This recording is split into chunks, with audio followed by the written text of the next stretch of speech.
Morning everyone. तो topic है work energy power.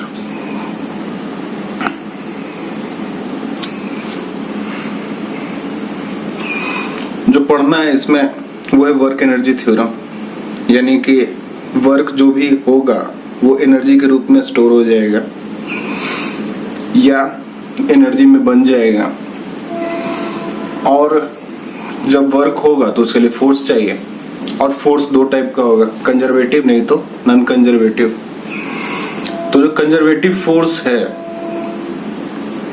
आप एक्सटर्नल फोर्स अगर लगाओगे तो कंजर्वेटिव फोर्स चाहता है वापस से इक्विलिब्रियम पोजीशन को, बॉडी को फिर से इक्विलिब्रियम पोजीशन में लेते आना। तो इसलिए टोटल एनर्जी चेंज जो होगा, mechanical energy change conservative forces में जीरो होगा, लेकिन नॉन कंजर्वेटिव फोर्स अगर लगते रहे तो टोटल चेंज इन मैकेनिकल एनर्जी जीरो नहीं आएगा। उसके बाद फिर वेरियस फॉर्म्स ऑफ एनर्जी के बारे में पढ़ेंगे कि एनर्जी का डिफरेंट फॉर्म्स है, जैसे हीट हो गया, साउंड हो गया, लाइट हो गया।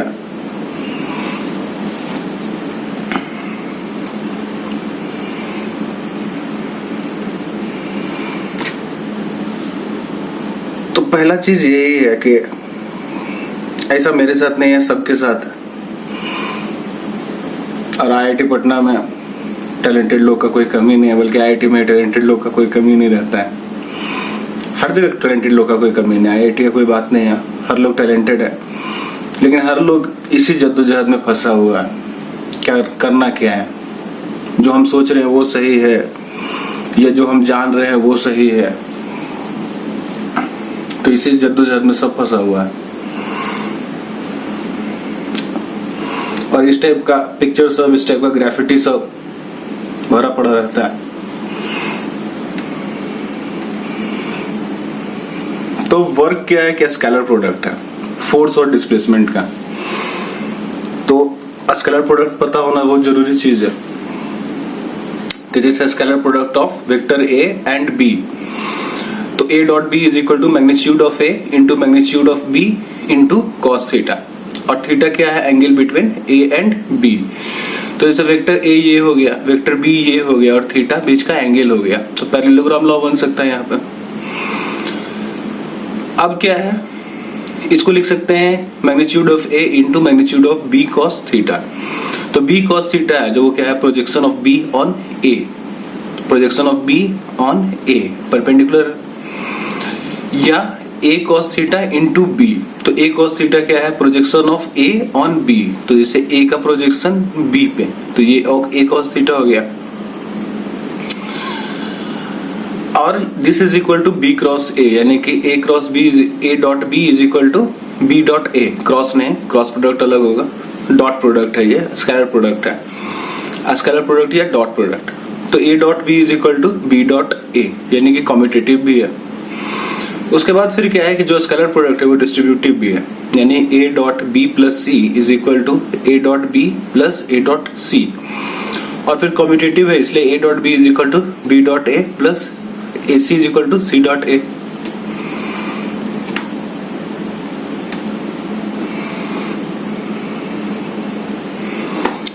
अगर यूनिट वेक्टर के टर्म में देखा जाए तो आई वेक्टर से हम लोग दिखाते हैं एक्स एक्सिस का यूनिट वेक्टर, जे से दिखाते हैं वाई एक्सिस का यूनिट वेक्टर, और के से दिखाते हैं जेड एक्सिस का यूनिट वेक्टर।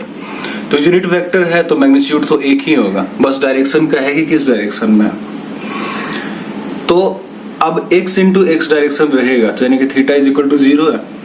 तो थीटा जीरो है तो कॉस जीरो भी 1 होगा। तो इसलिए i into I, J into J और k इंटू के का वैल्यू 1 आएगा। वही आप अगर परपेंडिकुलर डायरेक्शन कर दो, यानी कि theta is equal to 90 degree बना दो, तो फिर i into j, i into k या किसी में भी अगर 90 डिग्री अगर बन रहा है तो डॉट प्रोडक्ट जो आएगा वो जीरो आएगा। इसलिए कभी भी अगर डॉट प्रोडक्ट दो वेक्टर का जीरो आ रहा है, यानी कि वो वेक्टर क्या है, परपेंडिकुलर है। नॉर्मली अगर किसी भी दो वेक्टर को आप मल्टीप्लाई करोगे डॉट प्रोडक्ट से, तो वैल्यू जो आएगा वो ए x B x plus A Y B Y plus a Z B Z रहेगा। जिसमें x है तो वो क्या है, x कंपोनेंट है a का x डायरेक्शन में, bx है b का x कंपोनेंट x डायरेक्शन में, या b का कंपोनेंट x डायरेक्शन में। प्रोजेक्शन भी बोल सकते हैं ए का प्रोजेक्शन एक्स डायरेक्शन में ए एक्स, वाई डायरेक्शन में ए वाई और जेड डायरेक्शन में ए जेड। तो ये तो हो गया प्रोडक्ट। मैग्नीट्यूड अगर पूछो तो मैग्नीट्यूड ए का ए से दिखा रहे हैं square root of a x square a y square plus a z square, तो ये सब हो चुका है। वैसे ही बी का b x square plus b y square plus b z square का स्क्वायर रूट। तो a x a y a z क्या है, component of a along x y and z direction. वैसे ही बी एक्स बी वाई और b z क्या है, component of vector b along x y and z direction. तो कभी भी अगर work done by a force होगा तो force into displacement is equal to f d cos theta, यानी कि product of magnitude of force and component of displacement along that force, यानी d cos theta है तो कंपोनेंट ऑफ डिस्प्लेसमेंट है along that force f, या f cos theta into d, यानी कि product of magnitude of displacement and component of force along that displacement, यानी कि displacement जो है और साथ में उसका प्रोडक्ट जो उस डिस्प्लेसमेंट के अलोंग में जो फोर्स लगा है। अब आते हैं वर्क एनर्जी थ्योरम में। तो काइनेमेटिक इक्वेशन तो हम लोग जानते ही हैं कि तीन काइनेमेटिक इक्वेशन है, v is equal to u plus a t, v square minus u square is equal to 2as और s is equal to u t plus half a t square. तो इसको लिखे v square minus u square is equal to 2s, kinematic equation है। m/2 से अगर multiply कर दो both side को, मास बाई 2, m जो है मास रहेगा, तो half m v square minus half m u square is equal to m s. अब जो एम ए है वो मास इंटू एक्सीलरेशन, वो फोर्स हो जाएगा, तो एफ एस हो गया। तो इसलिए final kinetic energy minus initial kinetic energy is equal to work done. तो अगर पॉजिटिव वर्क रहे, यानी कि डिस्प्लेसमेंट भी पॉजिटिव रहे और साथ में जो फोर्स है वो भी पॉजिटिव रहे, तो यानी कि एक्सीलरेशन पॉजिटिव आएगा, यानी वेलोसिटी बढ़ेगा।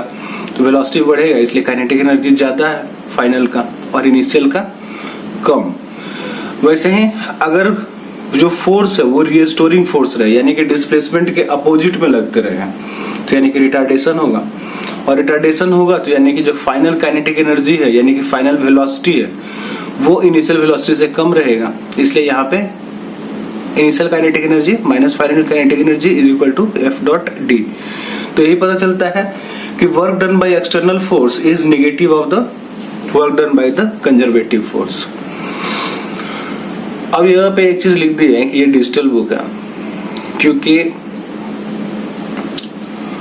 आपको लग रहा होगा कि ये लेक्चर चल रहा है, तो लेक्चर नहीं है, लेक्चर तो है, लेकिन उससे बड़ा चीज क्या है कि ये डिजिटल बुक जैसा है कि कभी भी आपको जब मन करे पढ़ने का, कि भाई पढ़ने का मन नहीं है तो बस वीडियो चला लो, पूरा जितना भी सिलेबस है उस पूरा सिलेबस हो जाएगा। कोई आदमी इलेबोरेट कर रहा है उसको इलेबोरेट कर लो, आपको देखने का भी मन नहीं है तो बस सुन लो, लगा के अपना चला दो, सुन लो बस। तो इसलिए मेरा कंसेप्ट यही था कि हम डिजिटल बुक बनाएंगे।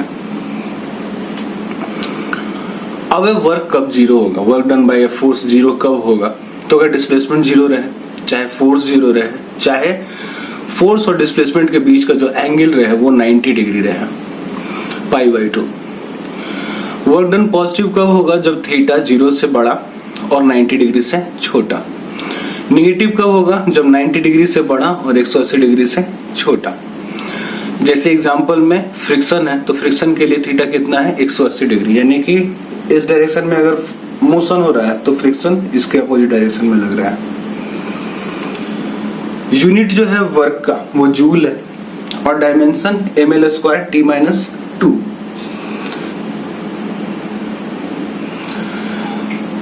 वर्क के लिए जो या एनर्जी के लिए जो अलग अलग यूनिट यूज करते हैं उसमें जैसे अर्ग है, तो अर्ग क्या है? 10⁻⁷ जूल।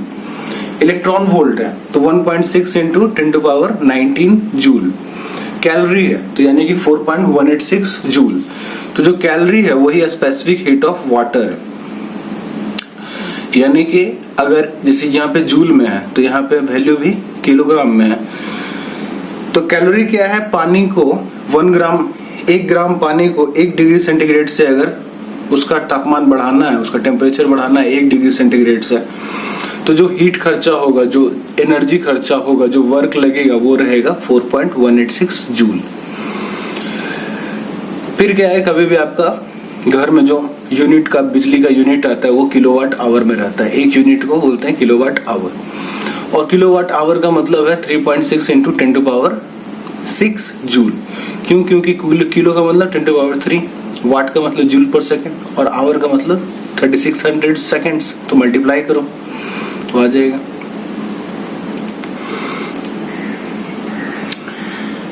अब कभी भी अगर छोटा छोटा वर्क आपको दिया रहे वेरिएबल फॉर्म में, तो इंटीग्रेट कीजिए उसको I से F तक, तो वैल्यू आपका आ जाएगा वर्क का। अब जो वर्क है, अगर कंजर्वेटिव फोर्स लग रहा है तो work done by the conservative force is equal to change in kinetic energy of the body is equal to minus of change in potential energy of the body. यानी work done by the conservative force is equal to change in kinetic energy of the body and negative of the change in potential energy of the body. अब जो kinetic energy है वो half into m into v dot v है, तो यानी कि dot product of velocity into velocity, तो half mv²। Change in work is equal to force into change in displacement. अगर एब्सोल्यूट वैल्यूज दिया रहे तो डायरेक्ट समेशन कर दीजिए। तो एब्सोल्यूट वैल्यूज का मतलब हर एक कांस्टेंट वैल्यूज हर एक फोर्स के लिए, हर एक डिस्प्लेसमेंट के लिए अगर दिया रहे तो डायरेक्ट समेशन कीजिए। अगर वेरिएबल रहे यानी वेरी कर रहा है कि भाई इतना से इतना पे इतना है, ये है, तो वेरी अगर करे तो इंटीग्रेट कीजिए। तो इंटीग्रेट करके भी वही चीज आने वाला है। तो ये दोनों का मतलब क्या है, area under the force displacement curve. तो जैसे फोर्स, तो जैसे ये हो गया फोर्स के लिए एक्सिस, ये हो गया डिस्प्लेसमेंट के लिए। तो area between force and displacement axis जो आएगा वो रहेगा वर्क डन। तो जैसे यहाँ पे भी, तो ये है मान लो कांस्टेंट फोर्स, यहाँ से यहाँ तक कांस्टेंट है, फिर यहाँ से यहाँ तक कांस्टेंट है, तो यहाँ पे वर्क ये हुआ। यहाँ पे मान लो फोर्स वेरी कर रहा है एक्स के साथ, फिर भी जो एरिया अंडर द कर्व रहेगा वही वर्क डन रहेगा। फिर ये चीज पता ही है कि कभी भी जब आप इंटीग्रेट करते हो dx by x से, तो जो वैल्यू आता है वो ln x रहता है, यानी कि नेचुरल लॉगरिथम रहता है, यानी बेस यहाँ पे e है। आपको अगर नॉर्मल लेना है, log 10 का बेस लेना है, तो ln x is equal to 2.303 into log 10 of x। Natural logarithm में बेस होता है e, जबकि ये जो है बेस 10 का है log।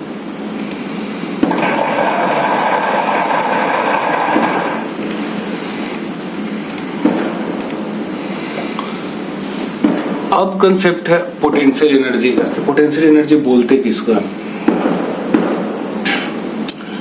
तो पोटेंशियल एनर्जी क्या है? स्टोर्ड एनर्जी है।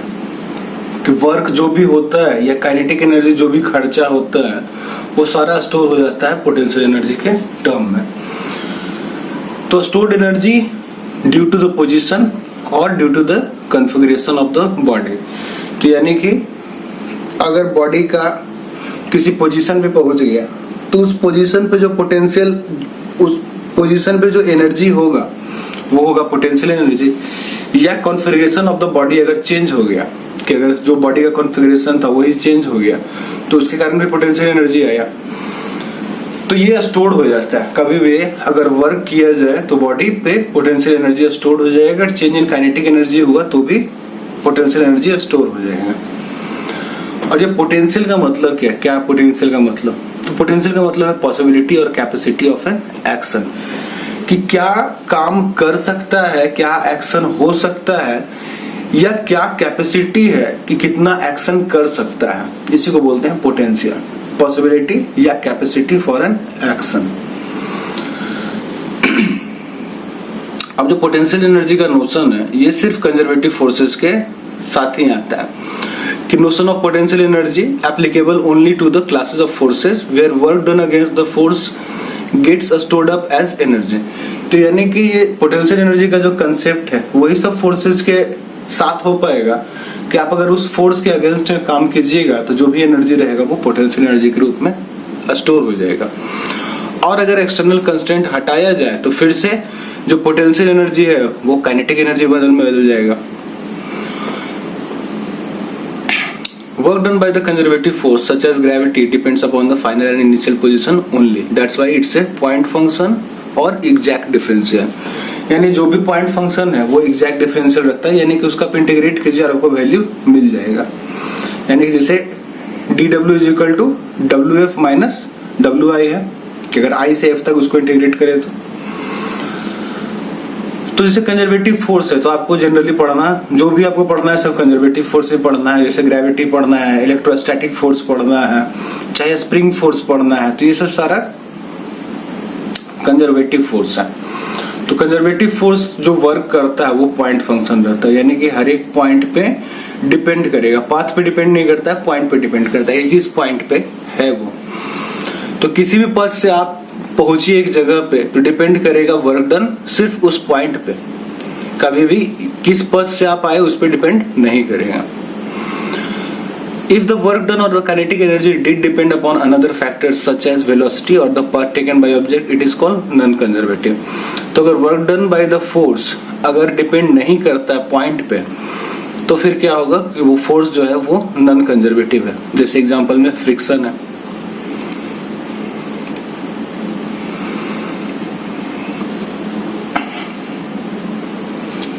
अब work done by the conservative force जो है वो opposite of the work done by the external force होगा।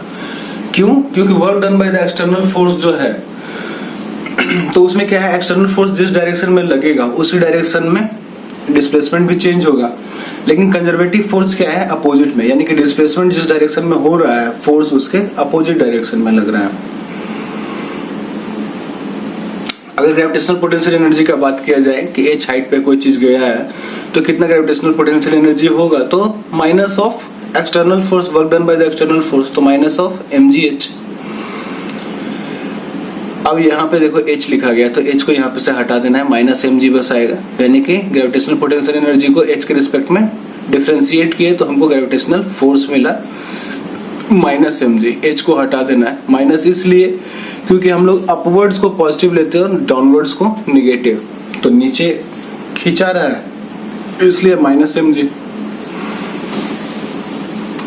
और कभी भी कंजर्वेटिव फोर्स लगे तो change in kinetic energy is equal to minus of change of potential energy, यानी half of mb square is equal to minus of mgh। यानी किसी object को आप अगर ऊपर फेंको तो जो लॉस इन काइनेटिक एनर्जी रहेगा वही gain in gravitational potential energy रहेगा। फिर से वही चीज कि आपको अगर वेरिएबल फोर्स दिया रहे तो इंटीग्रेट करना है, तो इंटीग्रेट कीजिए तो work done by conservative force is equal to minus of change in potential energy और is equal to change in kinetic energy. तो कभी भी चेंज रहे तो फाइनल माइनस इनिशियल ही रहता है, तो माइनस लिखा रहेगा तो इसलिए vi माइनस bf है।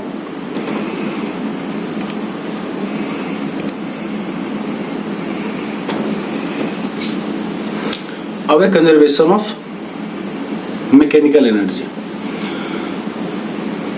इंजीनियरिंग लिखा गया, एनर्जी है। इंजीनियरिंग इतना ज्यादा है कि एनर्जी को भी इंजीनियरिंग कर दी है। ठीक है, तो कंजर्वेशन ऑफ मैकेनिकल एनर्जी है ये, इंजीनियरिंग लिखा गया।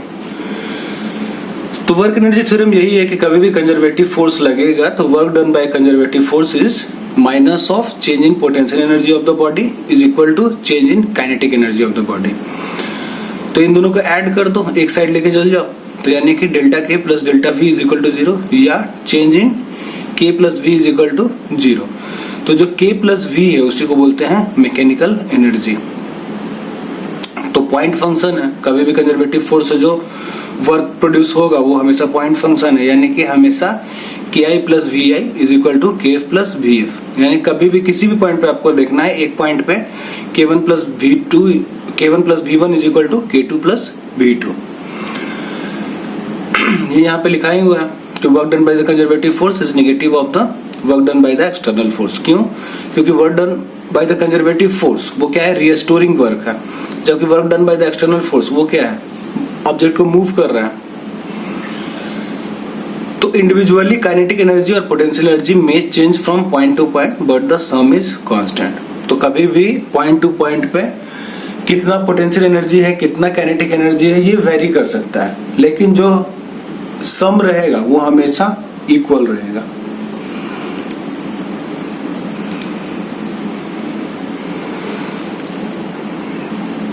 फिर से वही बात जो पॉइंट फंक्शन है, work done by the conservative force point function है, तो इसलिए work done by the conservative force is equal to change in kinetic energy of the body is equal to minus of change in potential energy of the body. अब अगर जो path travelled by the body है वो पूरा एक closed path रहे, पूरा एक साइकिल रहेगा, तो work done by the conservative force zero हो जाएगा, क्योंकि initial point is equal to final point हो जाएगा। तो KF भी उतना ही है, KI भी उतना ही है, VI भी उतना ही है, VX भी उतना ही है, VF भी उतना ही है, तो माइनस करोगे तो जीरो आ जाएगा। कंजर्वेटिव फोर्स का एग्जांपल में ग्रेविटेशनल फोर्स है, स्प्रिंग फोर्स है, इलेक्ट्रोस्टैटिक फोर्स है। नॉन कंजर्वेटिव फोर्स का एग्जांपल में फ्रिक्शन है।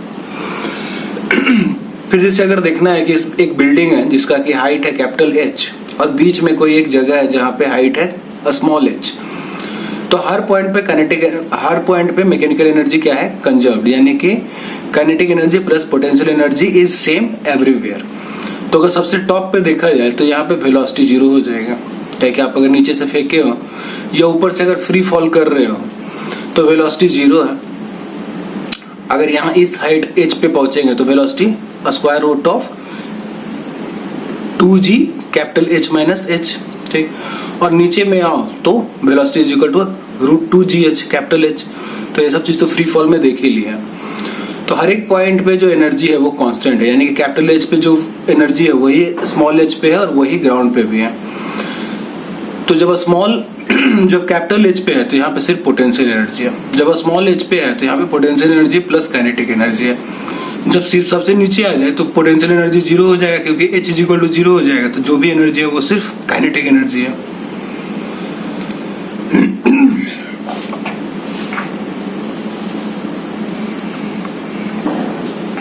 अब क्या है कि इसमें है एक बॉल को या एक बॉब को घुमा रहे हैं रस्सी से गोल गोल, तो पता ही है कि कंजर्वेटिव फोर्स लग रहा है, mg लग रहा है डाउनवर्ड्स, और mg के अपोजिट में टेंशन लग रहा है, क्योंकि mg फोर्स नीचे लग रहा है तो रीस्टोरिंग फोर्स T लग रहा है, टेंशन आ रहा है स्ट्रिंग में। तो जो एक्सटर्नल फोर्स है वो कंजर्वेटिव है, यानी कि mg है, तो यानी कि जो वर्क डन आएगा वो भी हर एक पॉइंट पे डिपेंड करेगा, work done is point function हो जाएगा। और न्यूटन का सेकंड लॉ लगाना है हर जगह फोर्स वाला, तो हर एक पॉइंट पे एनर्जी देखा गया और न्यूटन का सेकंड लॉ लगाया गया कि F is equal to ma। तो v स्क्वायर बाई एल, वो ये mv स्क्वायर बाई एल, ये क्या है, सेंट्रीपिटल फोर्स है। तो हर जगह देखिए और इक्वेट कीजिए, ठीक, तो ये सब हो जाएगा। अब potential energy of A spring, तो फिर से जो स्प्रिंग फोर्स है वो कंजर्वेटिव फोर्स है, यानी कि जो फोर्स लग रहा है वो नेगेटिव ऑफ द डिस्प्लेसमेंट है। जो स्मॉल के है वो स्प्रिंग कांस्टेंट बोलते हैं, जिसका की यूनिट है न्यूटन पर मीटर। अगर स्प्रिंग कांस्टेंट या फोर्स कांस्टेंट अगर ज्यादा रहे तो स्प्रिंग स्टिफ होगा, यानी कि आपको ज्यादा ताकत लगेगा स्प्रिंग को खींचने में या दबाने में। वही अगर स्प्रिंग कांस्टेंट कम रहेगा तो स्प्रिंग सॉफ्ट रहेगा, यानी कि आपको कमी ताकत में ज्यादा इलोंगेशन मिल जाएगा या कमी ताकत में ज्यादा कंप्रेशन मिल जाएगा। तो work done by the spring force जो कि कंजर्वेटिव फोर्स है is negative of the work done by the external force. 0 से xm तक, यानी कि मैक्सिमम इलोंगेशन तक आपको देखना है कि 0 से मैक्सिमम इलोंगेशन तक, तो फोर्स जो है वो माइनस के एक्स है, इंटीग्रेट कीजिए तो माइनस के एक्स एम का होल स्क्वायर डिवाइडेड बाई 2। फिर से इस बात को बताया गया है कभी भी समेशन रहता है तो डिस्क्रीट वैल्यूज ऑब्सोल्यूट वैल्यूज अगर पास आपके पास है कि ऑब्सोल्यूट वैल्यूज अगर या कांस्टेंट वैल्यूज अगर दिया रहे तो समेशन कीजिए, अगर वेरिएबल वैल्यूज रहे तो इंटीग्रेट कीजिए। स्प्रिंग फोर्स का फिर से एग्जांपल दिया गया है कि अगर इक्विलिब्रियम पोजीशन पे रहे, यानी कि ऑब्जेक्ट जो है वो x इज इक्वल टू 0 पे रहे, तो अगर x इज इक्वल टू 0 पे यानी कि अनस्ट्रेस्ड है तो अनस्ट्रेस्ड रहेगा तो स्प्रिंग फोर्स भी 0 रहेगा, क्योंकि x इज इक्वल टू 0 है, कोई कुछ हुआ ही नहीं। अगर पॉजिटिव डायरेक्शन में x को अगर लेके गया कि x का जो डिस्प्लेसमेंट है वो पॉजिटिव डायरेक्शन में है तो रिस्टोरिंग फोर्स नेगेटिव डायरेक्शन में आएगा। अगर नेगेटिव डायरेक्शन में डिस्प्लेसमेंट किए तो जो रिस्टोरिंग फोर्स रहेगा वो पॉजिटिव डायरेक्शन में आएगा, तो वर्क डन उसी हिसाब से देखा जाएगा। तो वर्क डन तो हमेशा जैसे मान लो माइनस के एक्स इंटू डी एक्स ही रहेगा। तो अगर मान लो x पॉजिटिव है तो 0 टू x, अगर x निगेटिव है तो 0 टू माइनस x। फिर जैसे इसको देखा जाए तो फोर्स हमेशा डिक्रीज करते जा रहा है। मान लो एक फोर्स है वो हमेशा डिक्रीज कर रहा है डिस्प्लेसमेंट के साथ, तो वर्क डन कैसा होगा? तो पहले पार्ट में अगर देखा जाए कि जो फोर्स डिक्रीज कर रहा है 0 तक, तो यहाँ पे वर्क डन पॉजिटिव है। क्यों? क्योंकि फोर्स भी पॉजिटिव, और यहाँ पे जब फोर्स पॉजिटिव है और डिस्प्लेसमेंट भी पॉजिटिव अगर रहे तो वर्क डन पॉजिटिव आएगा। कभी भी यहाँ पे जिससे आएगा तो वैल्यू कहेंगे x इधर से, यहाँ से इधर से, तो इंक्रीज ही कर रहा है ना। यहाँ पर से जैसे फोर्स मान लो इधर से चल रहा है तो जो डिस्प्लेसमेंट है वो इंक्रीज ही कर रहा है, तो इसलिए वर्क डन भी पॉजिटिव है। फिर यहाँ पे डिस्प्लेसमेंट तो इंक्रीज कर रहा है लेकिन फोर्स डिक्रीज कर रहा है, तो इसलिए वर्क डन निगेटिव है। एरिया दोनों में सेम ही आएगा अगर सेम डिस्टेंस और सेम फोर्स रहे तो। अब कोई ऑब्जेक्ट को आप मूव किए इनिशियल पॉइंट xi से फाइनल पॉइंट xf तक, तो work done by the spring कितना होगा? तो इंटीग्रेट कर दीजिए, xi से xf तक वैल्यू आ जाएगा। कोई अगर जो स्प्रिंग है, स्प्रिंग को आप पुल किए xi तक, फिर अलाउ कर दिए कि हाँ xi तक वापस आ जाए, तो work done by the spring force 0 होगा। क्यों? क्योंकि पॉइंट फंक्शन है, तो पॉइंट फंक्शन है तो अगर इनिशियल पॉइंट और फाइनल पॉइंट बराबर हो जाएगा तो वैल्यू 0 आ जाएगा। कभी भी कोई एक साइक्लिक प्रोसेस है तो उसके लिए work done by the conservative force 0 होगा। क्यों? क्योंकि initial point is equal to final point है। इक्विलिब्रियम पोजीशन जो है वहां पे पोटेंशियल एनर्जी 0 होता है और काइनेटिक एनर्जी मैक्सिमम होगा। ठीक है, अगर सिर्फ कंजर्वेटिव फोर्स लग रहा है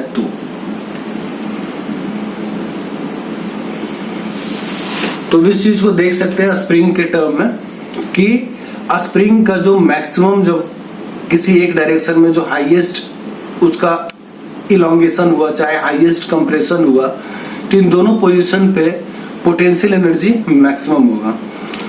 इक्विलिब्रियम पोजीशन यानी x इज इक्वल टू 0 पे काइनेटिक एनर्जी मैक्सिमम होगा, और बीच का किसी पोजीशन पे दोनों चीज रहेगा, काइनेटिक एनर्जी भी और पोटेंशियल एनर्जी भी। इन दोनों वैल्यू को अगर इक्वेट करें, इन दोनों को, मैक्सिमम काइनेटिक एनर्जी और मैक्सिमम पोटेंशियल एनर्जी को, तो हम लोग को मैक्सिमम जो वेलोसिटी है वो आएगा k/m का स्क्वायर रूट इंटू xm। तो यही k/m जो है वो नेचुरल फ्रीक्वेंसी भी बोलते हैं, natural frequency of vibration radian पर सेकेंड में। तो ये सब वाइब्रेशन में पढ़ना है। तो डायमेंशन तो हमेशा t-2 का ही रहेगा, यानी कि टाइम पीरियड इनवर्स ऑफ 2।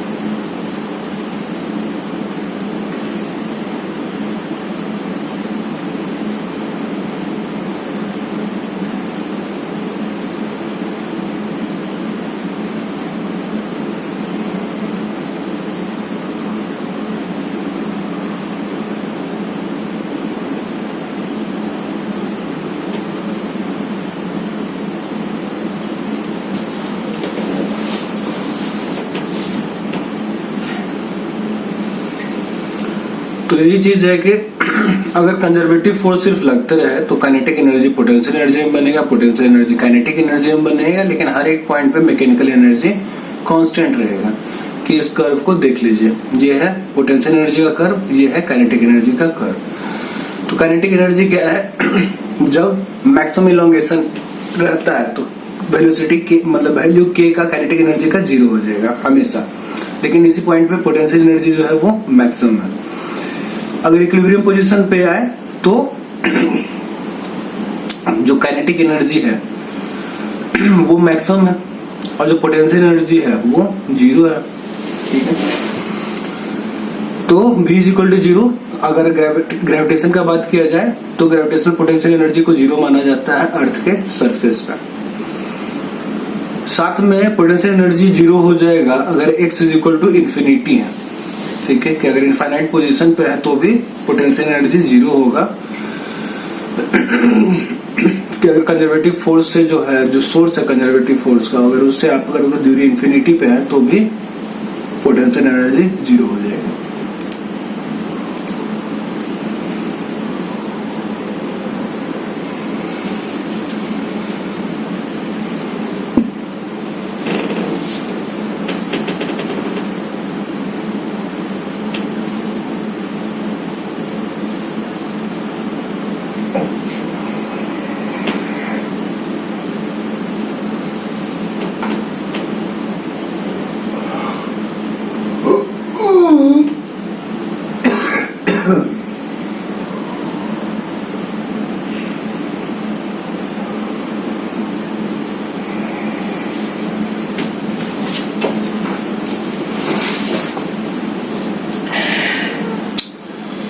अब मान लो कि दो फोर्स एक्ट कर रहा है बॉडी पे, एक कंजर्वेटिव फोर्स है, दूसरा नॉन कंजर्वेटिव फोर्स है।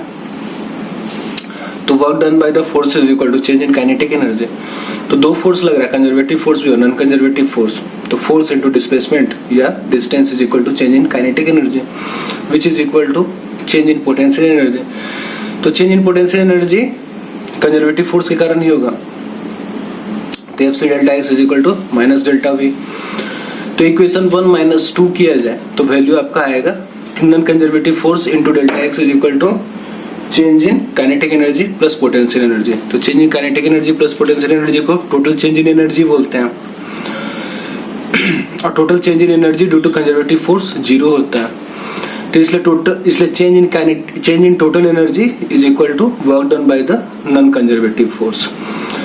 तो कभी भी total work done by non conservative force depend upon the initial and final point. तो ये भी पॉइंट फंक्शन है, लेकिन नॉन कंजर्वेटिव फोर्स रहता है तो हम लोग टोटल एनर्जी को लेते हैं।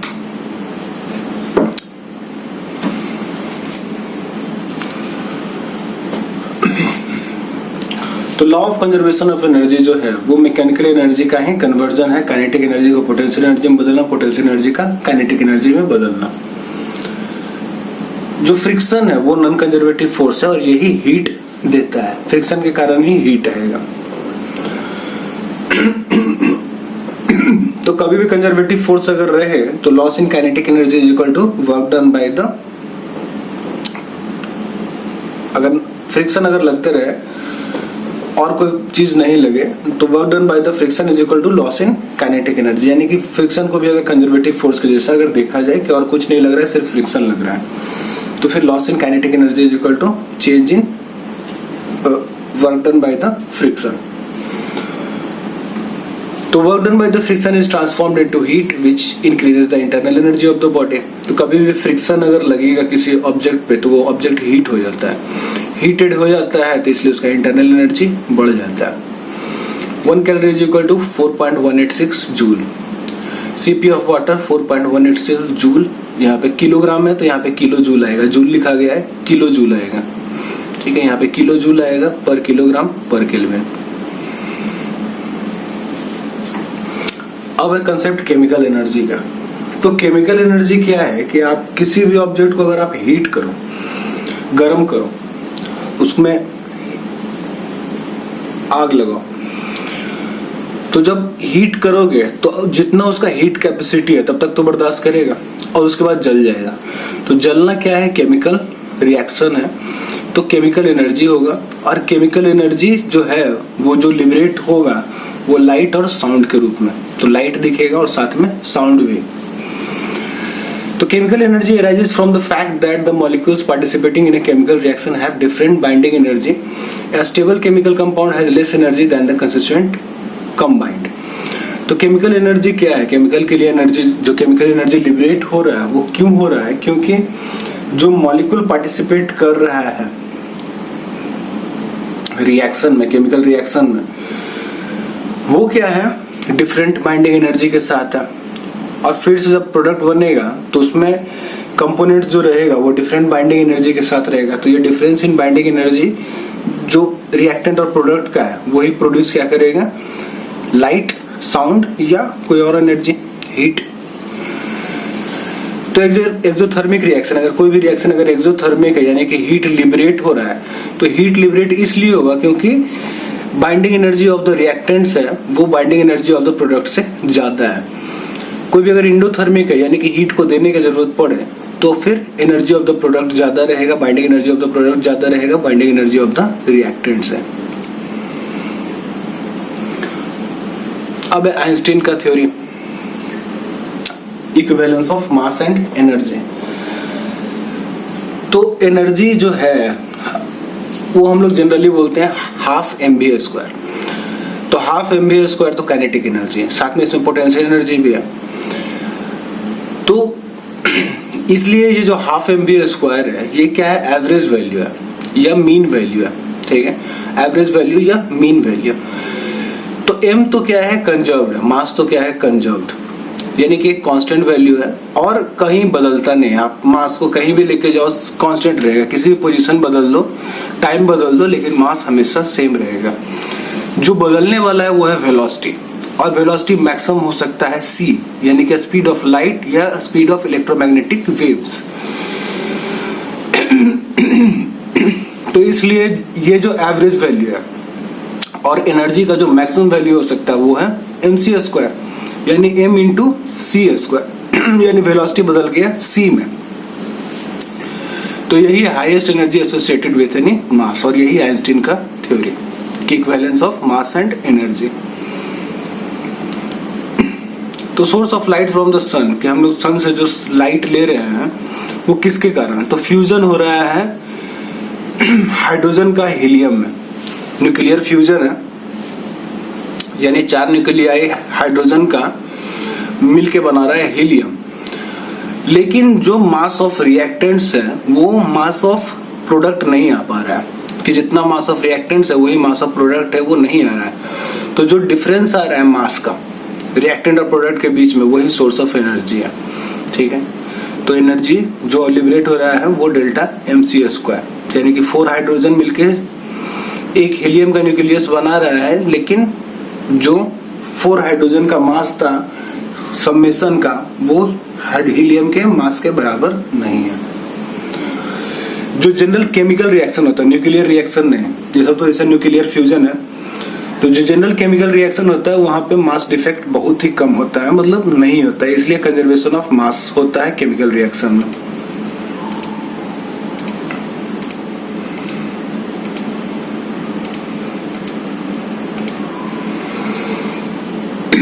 तो फिर से इसको समेशन कर देते हैं, समराइज कर देते हैं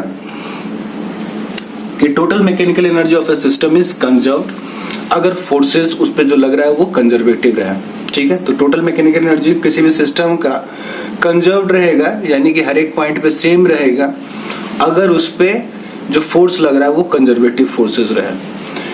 अगर नॉन कंजर्वेटिव फोर्स अगर लगे सिस्टम पे तो जो एनर्जी है वो ट्रांसफॉर्म हो जाएगा हीट, साउंड या लाइट में। Total energy of the system बदलेगा नहीं जब तक आप अगर टोटल एनर्जी को ले रहे हो कि टोटल एनर्जी को, तो फिर फोर्स कंजर्वेटिव रहे चाहे नॉन कंजर्वेटिव रहे कोई दिक्कत नहीं है। कि आप अगर टोटल एनर्जी की बात करो तो टोटल एनर्जी चेंज हमेशा सेम रहेगा, कि अगर दोनों फोर्स भी अगर लग रहा है कंजर्वेटिव भी नॉन कंजर्वेटिव भी तो भी कोई दिक्कत नहीं है। Energy can change it's form but can never be created nor be destroyed. यही है कि एनर्जी हमेशा कांस्टेंट है, total energy of the universe constant है। कि अगर यूनिवर्स का एक पार्ट एनर्जी अगर लूज करता है तो दूसरा पार्ट उस एनर्जी को गेन करेगा, या ढेर सारा पार्ट मिलकर उसको गेन करेगा। ये जो principle of conservation of energy है इसका प्रूफ तो नहीं है, लेकिन कोई वायलेशन भी आज तक नहीं देखा गया है। अब बात है पावर का। तो पावर है rate of change in energy या rate of change of work. तो dW/dt, क्योंकि work done by the conservative force with का change with respect to time, या change in potential energy with respect to time, या change in kinetic energy with respect to time. जो power है वो dot product है force और velocity का। जो यूनिट है पावर का वाट है जूल पर सेकेंड। अगर हॉर्स पावर में बोलो तो 1 horse power is equal to 746 watt. ठीक है, 746 वाट को ही क्या बोलते हैं, हॉर्स पावर।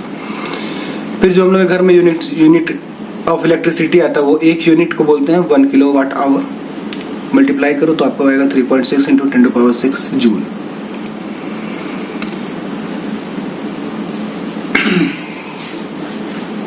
तो अभी गए थे IIT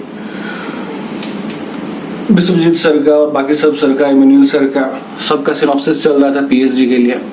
तो वहां पे भी गए, जाके देखे, फिर से पॉजिटिव एनर्जी आया कुछ काम करने के लिए, मेहनत करने के लिए। तो अच्छा लगा। तो जितना भी प्रोफेसर साहब हैं सब मस्त हैं और अच्छा लगा। तो Nirvan sir, Anoop sir, Tamugna sir, Dinesh sir, सभी लोग हैं। बाकी PhD के चाहे मास्टर्स के, ये सब स्टूडेंट सब भी है। पिक्चर सब भी अच्छा है।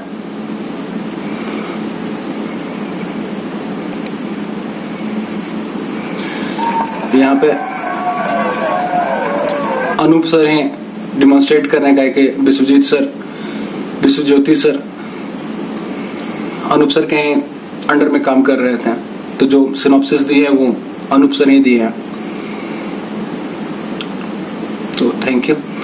तो क्या है कि सारा खेल है वाइब्रेशन का, पॉजिटिव वाइब्रेशन। कि आपको लाइफ में अगर पॉजिटिव करना है तो वाइब्रेशन भी पॉजिटिव चाहिए, और पॉजिटिव वाइब्रेशन के लिए पॉजिटिव इन्वायरमेंट चाहिए, पॉजिटिव पीपल चाहिए, पॉजिटिव थॉट्स चाहिए। तो यानी कि जो बोला जाता है कि संगति से गुण होत है, संगति से गुण जात। तो आपको अगर निगेटिव है तो बेहतर संगति में जाइए, पॉजिटिव वाइब्रेशन के साथ जाइए, आपका निगेटिविटी खत्म होता जाएगा। और आप अगर पॉजिटिव है निगेटिव बनना चाहते हैं तो निगेटिव वाइब्रेशन में जाइए। तो अब रात में क्या है, घूमते भी थे तो कभी भी IIT पटना में क्या है कि नीलगाय सब भी है, तो रात में आपको नीलगाय सब भी दिखेगी। अच्छा है, मन लगता है, घूमते रहते हैं सब, खाते पीते हैं बिंदास। ठीक है, थैंक यू।